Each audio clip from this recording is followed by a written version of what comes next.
Hola, bienvenidos. Estás en Somnibox, el lugar donde las historias se toman su tiempo y el insomnio se rinde.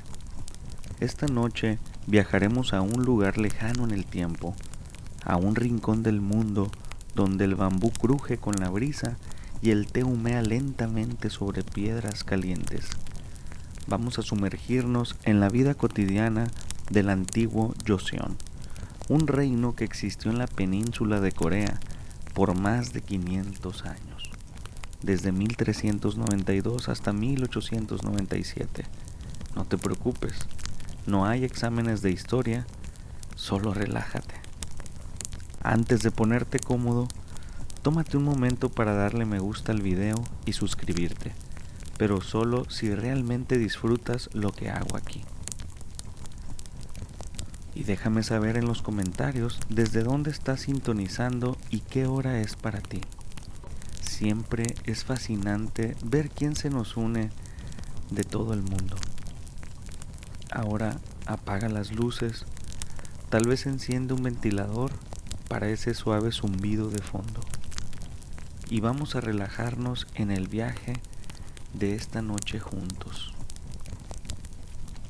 Yo fui un novi, propiedad de alguien más, en una era donde eso era normal. Y aunque mi nombre se perdió entre registros polvorientos, mis recuerdos aún están aquí. Respira profundo, imagina que el tiempo se estira como un bostezo largo y deja que la historia haga el resto. El día no empieza con el sol. Empieza cuando los ojos ya no quieren cerrarse, pero tampoco tienen ganas de abrirse. En mi rincón del mundo, allá por el siglo XVI, el amanecer era más una sugerencia que una señal.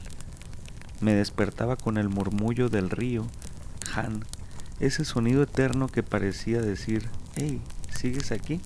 Y yo le respondía en silencio, «Sí, todavía». Nuestro valle estaba cubierto de árboles altos, como si la montaña tratara de esconder sus hombros del frío. Pinos, abedules, bambús que crujían como ancianos al estirarse. Las nubes bajaban tan cerca que uno podía saludarlas. Y a veces, cuando todo estaba en calma, podías escuchar cómo la niebla respiraba entre los campos. Aún no había gallos, solo yo, las piedras frías del camino y las primeras tareas que esperaban sin decir nada. Algunos decían que Joseon era un reino de equilibrio. Para mí, era un lugar donde el silencio pesaba más que el arroz. Pero no todo era malo, había belleza, en cómo las hojas brillaban después de la lluvia, en el reflejo del sol, en el agua de los arrozales, o en el vapor que salía de una taza de té, que nunca era para mí, claro. Pero lo miraba como quien mira una estrella, sabiendo que nunca la tocará, pero igual la sigue. Así comenzaban mis días, sin prisa, sin elección, y con el corazón medio dormido.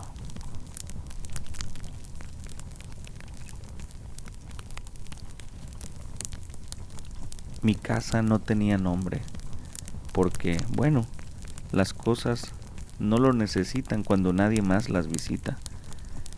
Mi casa era una extensión del almacén, medía unos 3 metros por 3 metros, suficiente para una familia entera. Una pieza anexa hecha de barro seco y madera que crujía como si siempre estuviera disculpándose por existir. El techo era bajo, tan bajo que si pensabas fuerte, ya te dabas un golpe. Las paredes dejaban entrar el viento como si fueran puertas, y el suelo, el suelo, ese frío sabio que te enseñaba humildad cada mañana. Mi cama era una manta de paja.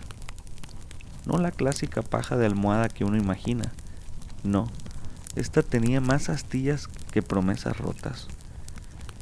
Pero al final, uno tristemente se acostumbra. Cuando el cuerpo está suficientemente cansado, todo se vuelve un colchón. La cocina principal estaba justo al lado, separada por una pared finísima, así que todas las noches mi cena era aroma. El perfume de un guiso que no era para mí.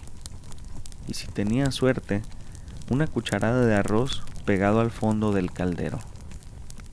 El hondol, ese sistema de calefacción por el suelo, tan famoso, funcionaba, sí, pero calentaba la habitación del amo, no la mía. Yo recibía solo el eco térmico. A veces me ponía tan cerca de la pared caliente que me sentía medio noble, solo medio.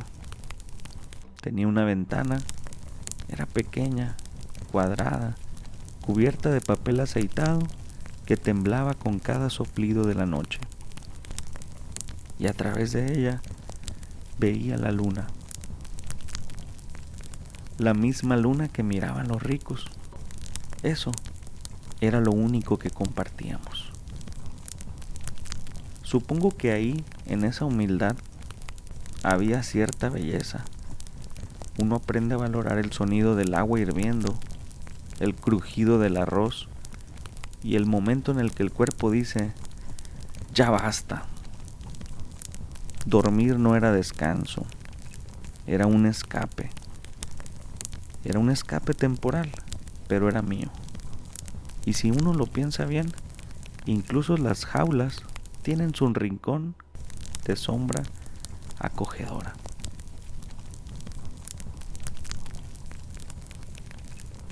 Mi jornada empezaba con la luz y a veces terminaba después de que el sol se olvidaba de nosotros. Novi era una palabra elegante para decir el que hace todo lo que los demás no quieren hacer. Si había barro, yo lo pisaba. Si había leña, la cargaba. Si alguien cometía un error, adivina quién lo arreglaba. A veces era criado, otras sirviente, otras jornalero y otras solo una sombra útil. Los campos eran mi rutina favorita, no porque me gustara cavar o plantar, sino porque allí el aire era mío. Nadie hablaba, nadie mandaba cada 2 segundos, solo yo, mi azada y el rumor de los insectos. Trabajábamos en los arrozales con el agua hasta las rodillas, el sol en la nuca y el sudor bajando lento como si también estuviera agotado. Los bueyes parecían los únicos con más derechos que yo. Al menos a ellos los dejaban descansar después de su jornada. En invierno partíamos leña. En primavera limpiábamos caminos. En verano cosechábamos y en otoño también. La paga era sencilla. Te dejamos seguir viviendo. Y si había comida extra, quizás me daban una cucharada más. A veces, en los momentos de calma, hablábamos entre nosotros. No mucho, solo lo necesario. Porque incluso entre iguales, el silencio era el único lugar seguro. Pero debo admitir algo. Había satisfacción en el trabajo bien hecho. No por orgullo, sino porque si lo hacías mal, el castigo llegaba rápido. Y así pasaban los días, uno tras otro, como gotas de lluvia en un techo, idénticas, persistentes y fáciles de olvidar. Sí, fáciles de olvidar, por eso nuestro legado es invisible. No tenemos estatuas ni calles con nuestros nombres. Pero si miras los campos de arroz que aún hoy alimentan Corea, estás viendo nuestro trabajo. El 70% de todo lo producido en Joseon salió de nuestras manos. Construimos diques que siguen en pie. Cavamos canales que todavía riegan cultivos. El legado está en cada grano de arroz, aunque nadie lo mencione. Los libros de historia hablan de reyes y generales. Nunca mencionan a los Nobi, pero los registros de impuestos muestran la verdad. Sin nosotros, Joseon se hubiera derrumbado. Mientras los Yangban escribían poesías, los Nobi levantaban los muros de sus casas. Mientras los nobles debatían filosofía, nosotros sembrábamos el alimento que todos comían. Piensa en los arrozales que hoy son patrimonio cultural. Esos mismos campos fueron trabajados por generaciones de Nobi. Nuestras manos cavaron cada surco. Nuestro sudor regó cada planta. Los turistas admiran el paisaje sin saber quién realmente lo creó. No hay placas que lo expliquen. Uno pensaría que después de tanto trabajo, el estómago tendría derecho a celebraciones. Pero no, el hambre era mi compañero más fiel, más que el perro del amo, más que mi sombra. Mi dieta era funcional.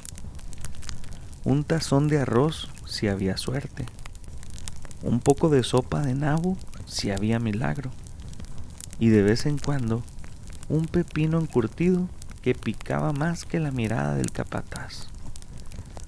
En temporadas malas, un adulto Nobi consumía menos de 1500 calorías diarias, apenas la mitad de lo que necesita un cuerpo que trabaja de sol a sol. La carne era un mito, una leyenda que pasaba por las cocinas nobles como el humo, pero que nunca bajaba al suelo donde vivíamos los Nobi.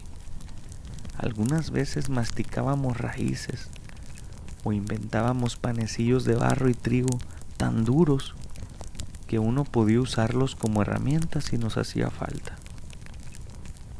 Comíamos sentados en fila, sin hablar, a veces con cuencos compartidos, y siempre con la sensación de que aquello no era suficiente, pero igual había que agradecerlo.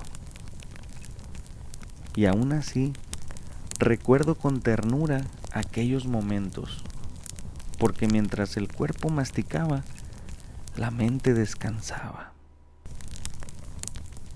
Y eso en mi mundo era un lujo. Vivíamos bajo jerarquías tan complejas que uno podía perder su libertad solo por mirar mal a alguien con más apellidos. Los Yangban, la clase noble, caminaban como si el suelo fuera solo para ellos. Siempre limpios, siempre perfumados, con sus sombreros altos, como si quisieran hablarle directamente al cielo. Ellos tenían casas con techos curvos, con puertas que no crujían, y criados que no se atrevían a respirar sin permiso. Nosotros, los Nobi, no teníamos nombre completo, tampoco esperanzas completas. Los castigos por desobedecer eran muy creativos, desde tareas extras hasta golpizas públicas. O peor, ser vendido a otra familia como si uno fuera una herramienta rota.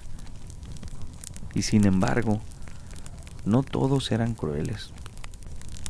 Algunos amos eran más bien indiferentes, lo cual, en mi escala de valores, ya era un alivio. Vivíamos entre sombras, pero aprendimos a navegar en ellas. Cada día era como el anterior, y eso, curiosamente, traía cierta paz.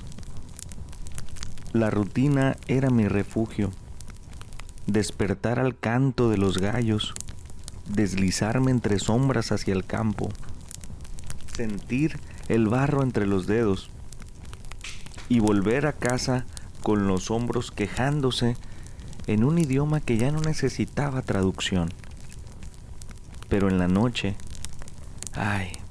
en la noche soñaba.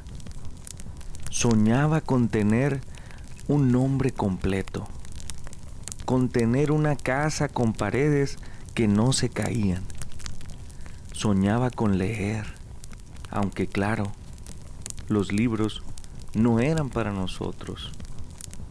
Y sin embargo, en sueños podía abrir uno. Y las letras me hablaban como si me conocieran. A veces soñaba que era libre, que caminaba por el bosque y nadie me buscaba, que pescaba por gusto, no por hambre. Esos sueños eran breves, pero bastaban para aligerar el peso de la jornada siguiente. Los otros Novi eran mi familia no elegida. Había uno, Seok, un viejo con las rodillas gastadas y el humor intacto. Decía que el truco para sobrevivir era reírse antes de llorar. Luego estaba Gina, una mujer fuerte que podía cargar más leña que cualquier hombre. Su mirada era firme, su voz bajita, pero cuando contaba historias, todos la escuchábamos. Entre nosotros no había jerarquías, solo heridas similares. Nos cuidábamos, compartíamos lo poco y cuando uno enfermaba, los demás ayudaban, aunque eso significara trabajar el doble. Había cariño, un cariño callado, hecho de gestos pequeños, y eso era lo que más extraño ahora. Cerca del campo había un bosque, no grande, no salvaje, pero suficiente para perderse un rato. Allí crecían bambús que se mecían como si zurraran entre ellos. Había ciervos que escapaban antes de que pudieras mirarlos bien. Una vez vi un tigre, o tal vez soñé que lo vi. A veces es lo mismo. Ese bosque era donde escapábamos cuando podíamos. A respirar, a ser personas, aunque fuera solo por media hora. Había un arroyo, pequeño, limpio, lleno de piedras que brillaban con el sol. Ahí me sentaba, me lavaba el rostro y recordaba que estaba vivo. El bosque no preguntaba tu clase social, ni tu número de registro. El bosque simplemente te dejaba estar.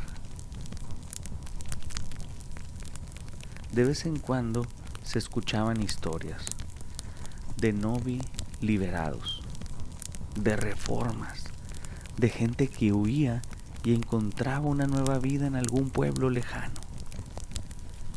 Eran solo rumores, pero los rumores, como el arroz, alimentan cuando hay nada más. Había documentos llamados chop que decían si uno era propiedad o no. Y a veces el amo podía liberarte, no porque quisiera, claro, sino porque a veces convenía más.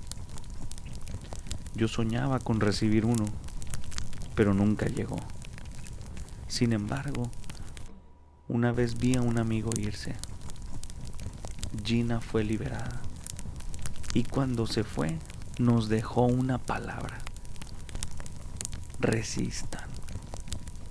Desde entonces, la esperanza tomó una forma, no grande pero suficiente.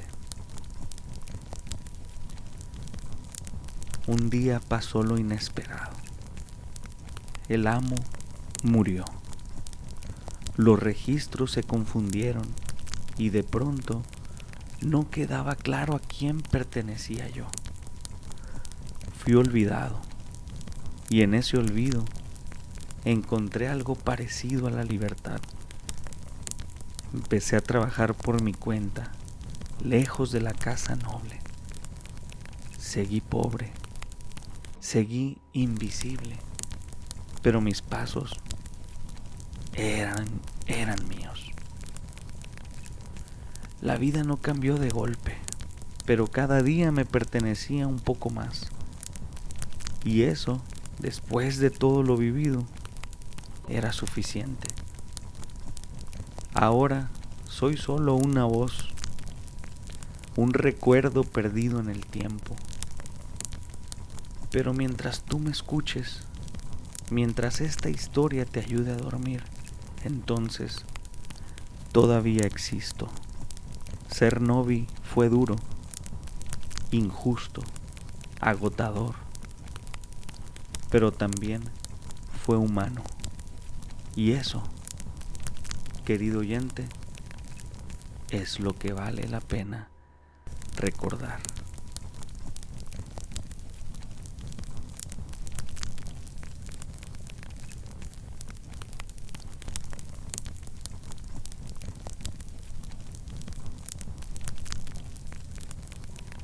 En cuanto a cultura general, el atuendo tradicional de Joseon era el hanbok, un traje sencillo y elegante.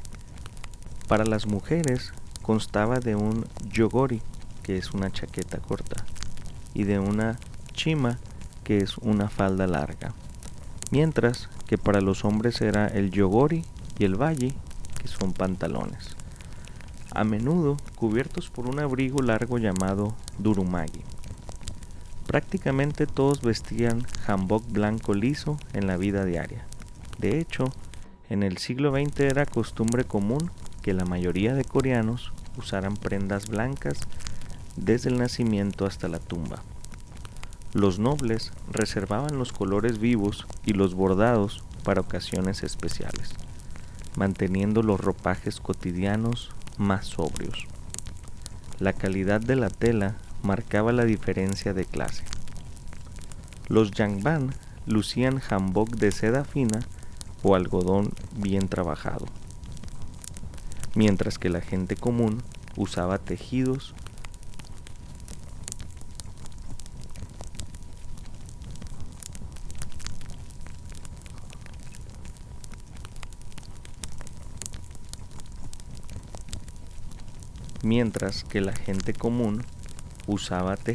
de cáñamo más toscos. Las mujeres aristócratas adornaban su vestimenta con accesorios delicados. Usaban largas horquillas llamadas binjeo para el cabello y adornos frontales bordados. Los hombres nobles complementaban su atuendo con el tradicional gat, un sombrero de ala ancha hecho de crin de caballo y caña, y el durumagi gris o negro para la formalidad. Por el contrario, los campesinos, los novis, usaban sombreros más sencillos de paja para el sol, y sus hanbok blancos carecían de lujo. Incluso la paleta de colores reflejaba la edad y el estatus. Los jóvenes llevaban tonos más brillantes, mientras que los adultos maduros preferían colores suaves y discretos. En resumen, la vestimenta cotidiana, aunque uniforme en su conjunto, señalaba de inmediato el rango social y el género de quien la llevaba. La comida cotidiana de Joseon era sencilla pero variada en sabores. La base de la dieta era siempre el arroz cocido, bap, servido cada comida en un bol. acompañado de sopa, guk, o guiso, jjigae. Además, en la mesa coreana nunca faltaban varias guarniciones pequeñas, llamadas banchan. Las más comunes eran el kimchi, verduras fermentadas como el repollo picante o el rábano encurtido, y los namul, verduras frescas o brotes salteados o aliñados. Un menú típico de novis consistía, por ejemplo, en un cuenco de arroz, un caldo claro con algas o tofu, un estofado de verduras y unos platitos de kimchi y brotes sazonados. En ocasiones especiales agregaban otros platos, gachas de arroz, empanadillas rellenas o sopas con fideos. Cuando había mucha escasez, el arroz a veces se mezclaba con granos más humildes como la cebada, mijo o frijoles para estirarlo. Los documentos de la época incluso relatan que en los meses previos a la cosecha, al agotarse el arroz, muchos novis sobrevivían a base de hierbas y raíces salvajes. En las áreas costeras era frecuente incorporar pescado y algas, y en ocasiones había carne guisada con soya y jengibre en las casas adineradas. Para beber se usaban infusiones de hierbas o bebidas de arroz fermentado con dulces. Y las festividades tenían sus propias recetas. Por ejemplo, en Año Nuevo, los coreanos preparaban teojuk, una sopa con pastelitos de arroz, y dulce de arroz glutinoso para homenajear a los antepasados.